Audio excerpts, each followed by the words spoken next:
mas eu queria, assim, que o senhor começasse falando do atual trabalho do senhor, né? Que eu tenho essa curiosidade, depois do sucesso do Justin Davis, Grande Bharata, eu particularmente desfrutei muito dessa literatura, tenho repassado para pessoas interessantes, todo mundo muito assim, feliz, né? Com essa literatura, e eu queria, se o senhor pudesse atualizar a gente sobre essas publicações novas que estão vindo. Eu, particularmente, estou muito ansioso, na expectativa. Obrigado. Agora, estou trabalhando em 3 livros, porque vejo que, assim, quando, por exemplo, trabalho algumas horas num livro e preciso descansar, posso ir para outro livro, sem perder, assim, o fio de escrever. Então, estou fazendo um Bhagavatam literal e literário, que eu vou explicar. Que muitas pessoas assim vão pensar que estou de novo fazendo Bhagavatam, isso é uma coisa demoníaca, que Prabhupada já fez. Mas eu vou explicar o motivo. Que uma vez Prabhupada escreveu para mim, dizendo que eu devia ler seus livros, estudar seus livros, e depois explicá-los nas minhas palavras. E também, Prabhupada, a primeira instrução que recebi de Prabhupada, que eu devia me educar e apresentar a consciência de Krishna para outras pessoas educadas. Isso foi a primeira coisa que Prabhupada falou para mim, virou assim realmente o tema da minha vida. E agora o Bhagavatam, que eu estou...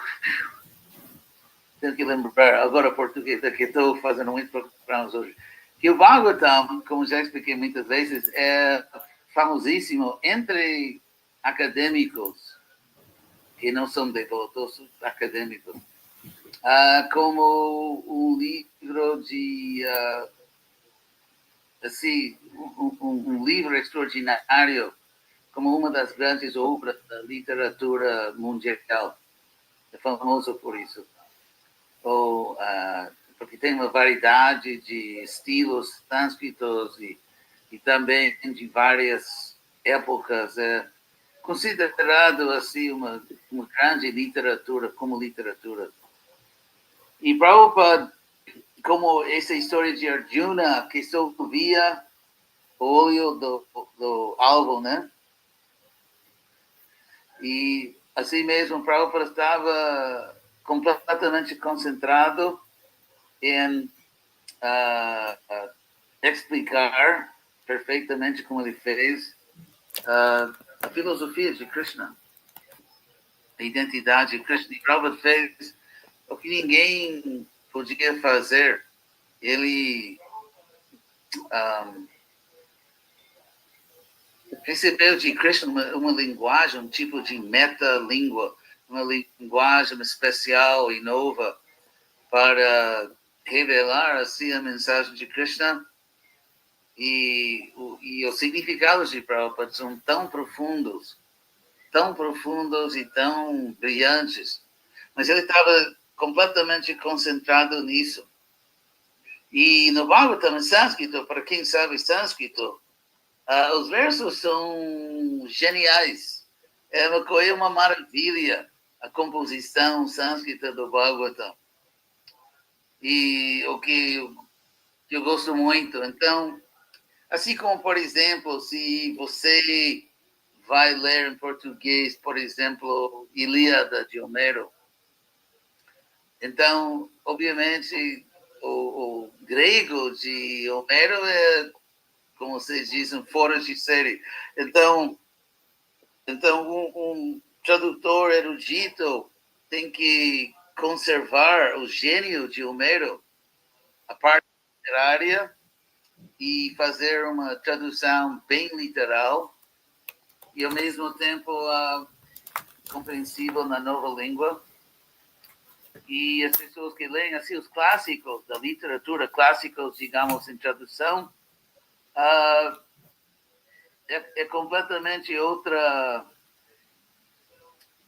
trabalho, outra tarefa, diferente da tarefa que Prabhupada assumiu de simplesmente revelar a filosofia de Krishna com uma linguagem poderosíssima e incontestável.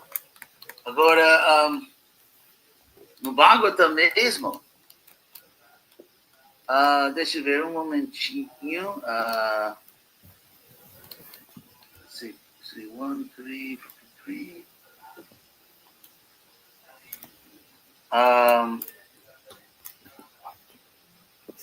No Bhagavatam mesmo, Sutta Goswami, é o verso 1, 3, 44. Eu vou botar o sânscrito no chat para que vocês acompanhem, porque realmente Sutta mesmo explica o que estou fazendo, num sentido, o que Prabhupada fazia. Deixa eu ver o chat, sou super técnico, como o Janamuk sabe. Então, eu fui convidado, quando eu estava em Harvard, na universidade, fui convidado pela universidade a dar uma conferência, ou dar assim, discurso sobre isso. E depois a Universidade de Harvard publicou meu discurso.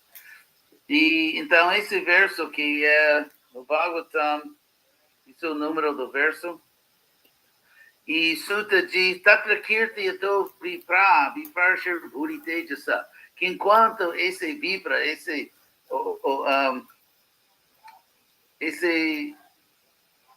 vibrar é Sutta Goswami se dirigindo aos outros sábios. Mas ele disse que Tatra, que significa lá, se refere a esse momento quando Parikshit Maharaj recebeu Shukadeva. E ele diz que Tatra, nessa situação, Kirtayato Viparsir Bhuritej, esse grande sábio, Shuka, de poder, de potência imensa. Bhuritej só significa de potência imensa. E quando ele Kirtayato, ele recitava o Bhagavatam, Aham Chadyakamam Tatra. Eu estava presente lá.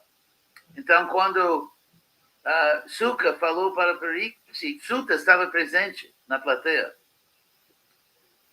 Ele disse, Aham Chadyakamam Tatra Nivistas. Estive presente, eu entendi, Tadanugrahad pela misericórdia de Shuka.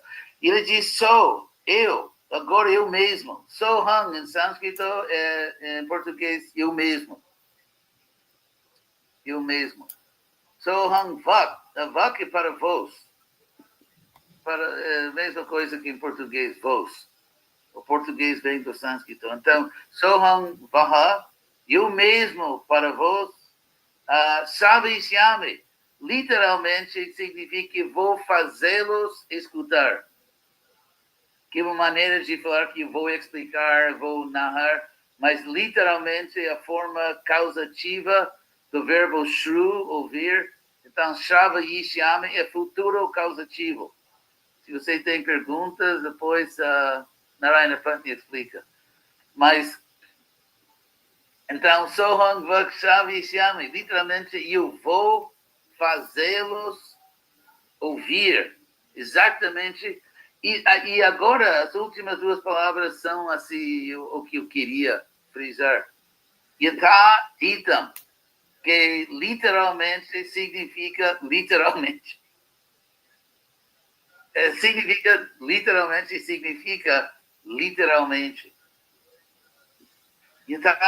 E também Jatamati, segundo a minha realização.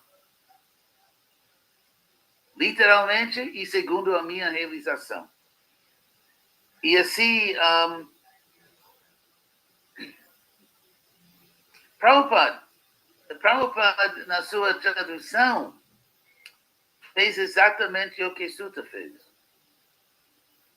ele deu assim o significado literal, mas também com realização dentro das traduções. Inclusive a palavra tradução ou traduzir tem esse significado no dicionário. Por exemplo, vamos dizer que alguém fala uma coisa e você diz que não entendi. Então outro fala, então deixa eu traduzir isso para você. Então isso não significa botar em outra língua, senão explicar. Deixa eu traduzir isso para você.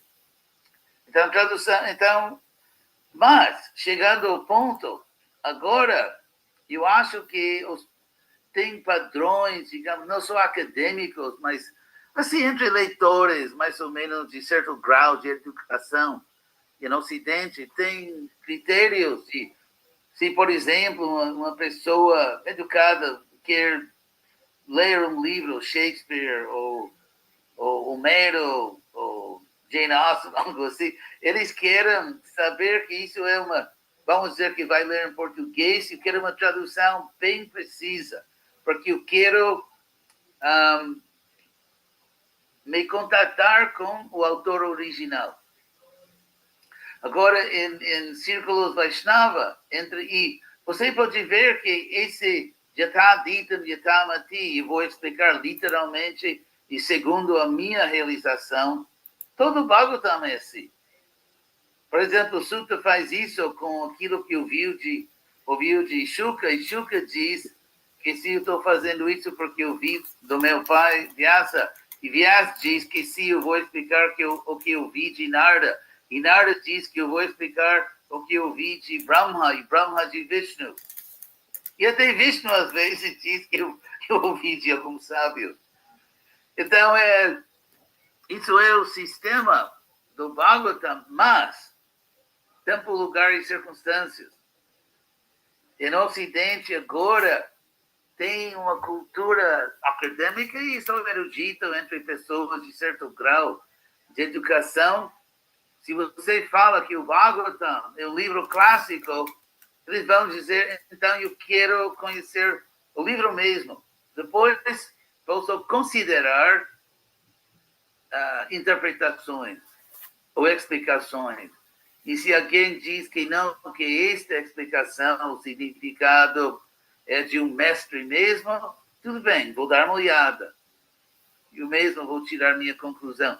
Sabe o que me alertou a esse ponto, a esse aspecto de cultura ocidental, vamos dizer, cultura ocidental educada? É que eu estava num avião indo para a Índia, muitos anos atrás, e vestido como, assim, vestido no estilo clássico da ISKCON, de sannyasis. E eu estava assim, caminhando, era um 747, então eu estava caminhando para... Sim. E então, dois senhores, mais ou menos da minha idade, e, obviamente, pessoas profissionais de certo grau social. Então, eles ficaram curiosos e queriam falar um pouco comigo. Então, eu pensei, sim, parece que eles poderiam ser vítimas, assim, da pregação. Então, a próxima vez que eu fui caminhar no avião, levei acho que Perfeição de Yoga ou algo assim. Um desses livros e dei para eles. Então, a terceira vez que eu estava caminhando, umas horas depois, eu falei para eles, então, o que vocês acham? Então, aí a resposta foi, acho que é Hare Krishna. Porque eles disseram que, sim, obrigado, a gente gostou e tal, eram assim, educados. Mas eles diziam que eu gostaria, um disse, eu gostaria de ler o texto original, antigo, antes de uma interpretação. E eu acho que isso é uma atitude bastante comum no Ocidente, e em outros lugares também. Então, eu nunca esqueci esse encontro. E, num sentido, agora, eu estou oferecendo uma oportunidade para pessoas de certo grau cultural, pessoas cultas que conheçam o Bhagavatam como literatura.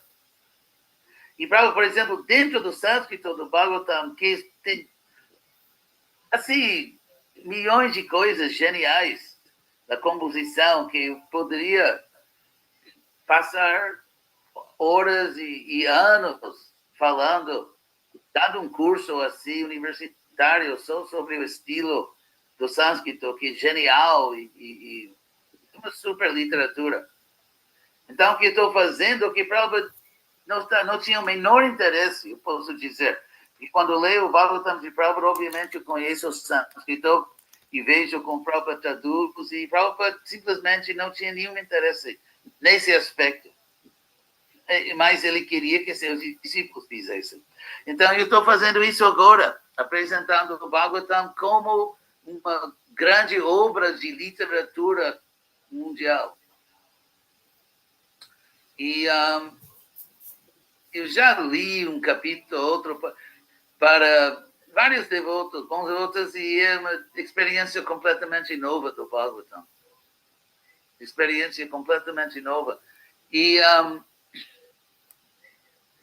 E também, tirando, digamos, bom, isso parece demônico, tirando-se o Devanagari, depois o verso, e parece coisa do diabo, né? Tirando tudo que seja sagrado. Mas tirando isso tudo, tirando os sinônimos, tirando o significado. Aí, por exemplo, o primeiro canto, você vai botar no seu bolso. E o Bhagavatam inteiro vai caber assim vai ser assim, o Bhagavatam inteiro, literal. E por isso estou fazendo o Bhagavatam. Eu mesmo fico emocionado vendo assim em inglês, que logo vai para outras línguas. Assim, é uma coisa, uma experiência fantástica, como eu disse, porque o sânscrito é tão genial. Agora, isso é um livro. O segundo livro é uma biografia do Chandramukha Swami. Não, isso é... O segundo livro é que estou fazendo o Grande Bharata, volume 2, que eu mesmo fico maravilhado com o que Krishna está revelando. Porque realmente é Krishna mesmo que revela. Porque tem pessoas que para mim são super interessantes, como os filhos de Shantanu, que são assim, que os avós dos Pandavas. E tem pessoas que, no seu tempo histórico, eram super importantes, super famosos, e agora ninguém sabe nada, são nomes numa lista. Que tem no Bhagavatam, em vários lugares tem listas de nomes, né? Nomes de sábios, nomes de reis. E o que estou fazendo é um tipo de arqueologia literária, de várias fontes. Por exemplo, eu tenho uma enciclopédia dos Puranas. Então, posso ver tudo que se fala dessa pessoa. Vamos dizer, por exemplo, Chitrangada, o primeiro filho de Satyavati e Shantanu, que morreu, uma morte muito trágica. E um nome numa lista. Mas eu estou indo atrás dessas listas, esses nomes, e assim pesquisando todos os Puranas, no Mahabharata mesmo, em textos auxiliares, que também são antigos do Mahabharata. E como a polícia faz, né? Que fazer um desenho, né, da pessoa, né? Retrato falado. Hã? Retrato falado. Esse retrato falado de várias fontes, todas as pessoas que viram essa pessoa. E coisas fantásticas estão saindo. Porque reconstruindo uma personagem, depois outra, e pessoas que se relacionaram e vendo o que veio depois, as consequências, é fascinante. Então, através dessa arqueologia literária, um quadro está emergindo que eu mesmo fico emocionado vendo quem eram essas pessoas. E por isso é muito trabalho, porque estou estudando, por exemplo, entre as coisas que estudo são como era o clima na Índia 5.000 anos atrás. E, por exemplo, se Shantanu está indo para conquistar outros reinos, em qual mês do ano ele iria? Porque tem que atravessar rios com um exército. Então, quais são os meses que a água estaria o mais baixo possível? E que são as árvores que cresciam na Índia milhares de anos atrás? Ou, por exemplo, os costumes, como é que as pessoas de diferentes regiões vestiam. Por exemplo, tinha reis, inclusive o meu irmão, do Shantanu, que era rei de um reino que agora é o norte de Afeganistão, quase com a fronteira com o Turkmenistão. Então, qual é o clima? Eu tenho que pesquisar o clima, como as pessoas se vestiam, outros costumes, topografia, geografia. É muita, como dizer, eu adoro, estou muito feliz fazendo isso e, assim, tentando, com misericórdia de Krishna, reconstruir muitos detalhes do que aconteceu 5.000 anos atrás. Bom, isso é o segundo livro. Terceiro, estou imitando como os brasileiros falam. Então, o terceiro é filosofia séria, acadêmica. Porque, basicamente, a maioria dos catedráticos de filosofia nos últimos séculos são patifes mesmo. São pessoas assim ignorantes que falavam besteiras. E eu quero desmascarar isso. Então, estou fazendo assim um estudo e escrevendo. E também um livro magnífico sobre epistemologia, a filosofia do conhecimento. Acho que é o livro mais interessante que descobri é Bhagavad Gita. Por isso, estou assim, lendo todo o Bhagavad Gita, tirando versos que especificamente falam de epistemologia. E coisas fantásticas. O que você tira das escrituras, até certo ponto, depende do que você traz para a sua leitura. Porque você não vai encontrar nas Shastras respostas para perguntas que você nem fez e nem sabe que existem essas perguntas. Mas essas são as perguntas e as respostas que transformam você num pregador relevante para pessoas assim de certo nível. Só para dar um exemplo, as escrituras obviamente nos apresentam de uma sociedade monárquica que tem reis. Porém, se você sabe um pouco da ciência política, a pergunta óbvia seria que tipo de rei? Porque tem várias categorias de monarquias. Tem monarquias constitucionais, monarquias absolutas, monarquias assim que são quase, fazem parte de uma oligarquia com outros nobres. Então, é muito interessante olhar assim o Bhagavatam e ver que tipo de sistema político tinha. Por exemplo, se diz que Yudhishthira era imperador do mundo, que era. Tem duas palavras, Raja, que significa rei de reis, rei dos reis, ou também Samrat, que é imperador. Quase, literalmente, como rei total. E Então, se você está pensando, por exemplo, num imperador romano, não é exatamente assim. Ou se você está pensando num imperador no estilo de A Guerra das Estrelas, também não é assim. Então, que tipo específico de imperador era Yudhishthira?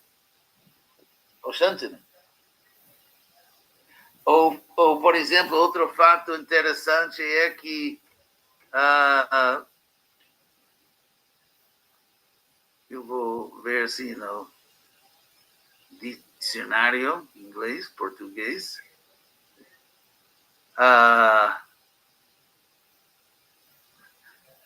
Que a posição de imperador não era hereditária.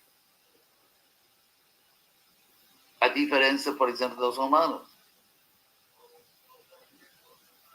Então, tem muitos detalhes. Por exemplo, quando Shantanu fez um Rajasuya e virou rei de reis, imperador, exatamente como é que se faz um Rajasuya? Quais são os passos específicos? Onde se faz? Se faz ao ar livre ou se faz assim dentro de uma sala? E tem várias fases e várias coisas que são descritas principalmente na categoria de livros chamados Brahmanas, a literatura Brahmana, que descreve com detalhes. Ou, por exemplo, como é que se faz, ou se fazia 5.000 anos atrás, funerais. Exatamente como é que se fazia. E dias de luto, quantos dias antes de poder reativar assim, o sistema normal. Exatamente quais são os passos para um funeral. E muitas coisas assim. Ou um Abhishek, exatamente como se fazia um Abhishek. Quem fazia? Então, estou estudando muitos detalhes, pesquisando muitas coisas e também tentando, assim, sempre buscando a força dramática.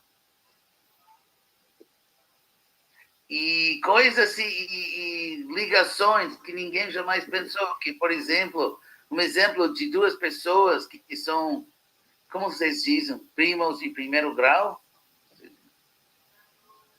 Primos de primeiro grau, Vyasa e Jarasandha.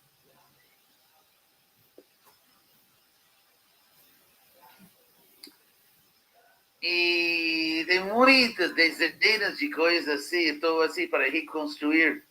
Então, então, segundo volume, espero que vocês gostem.